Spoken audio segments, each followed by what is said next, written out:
Sehatra ny fanabeazana kosa Androany indray no nampahafantarana tamin'ny fomba ofisialy ny tetikasa miavitra ho famerenana indray zany ireo mpianatra voaterin'ny tsokan-daharana teny anivon'ny sekoly samihafa teny ny ministeran'ny fanabeazam-pirenena, ny ministeran'ny asam-panjakana, ny kabinetran'ny Sans Frontières no tompo-marika ao anatin'izao tetikasa izao. Tanora miisa 10 manomboka ny 5 taona miakatra ny alan-daharana tamin'ny fianarana na tsy anasa ihany koa no azo tombotsoa amin'ny dingana andrana amin'ilay tetikasa miavitra na mission d'insertion pour les adolescents voulant opter pour un travail rapide et assuré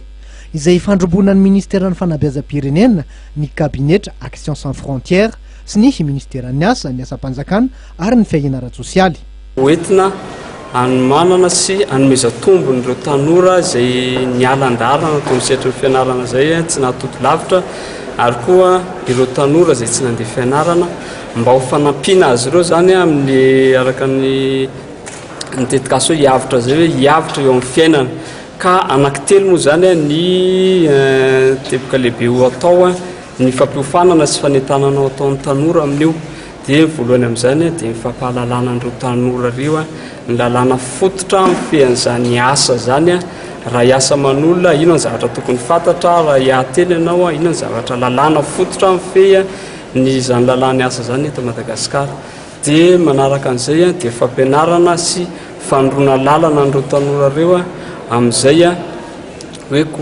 amin'izay kolotsaina hiala amin'izay kolotsaina hoe zara raha mananasa hiadina amin'ny fiainana fa hoe kolotsaina hoe asa maharitra fandrarana idika zavatra maharitra ary ny teboka farany moa dia ny ireo paikady hoentina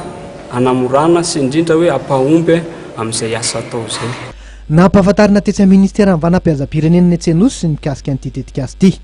Araka ny fanampanazavana ny menanay dia tanora misy 100 isaky ny fari-piady dipam-pianarana any avaratra Atsinanana sy Andrefana eto Voatany ao atsimo Atsinanana sy Andrefana no mena fampiofanana mikasika ny fahandrarana arakaraka ny zava-misy ao amin'ny toerana misy azy avy. Vola mitetina $9,700 Amerikanina eo no eritreretina natanterahana ny tetikasa miavitra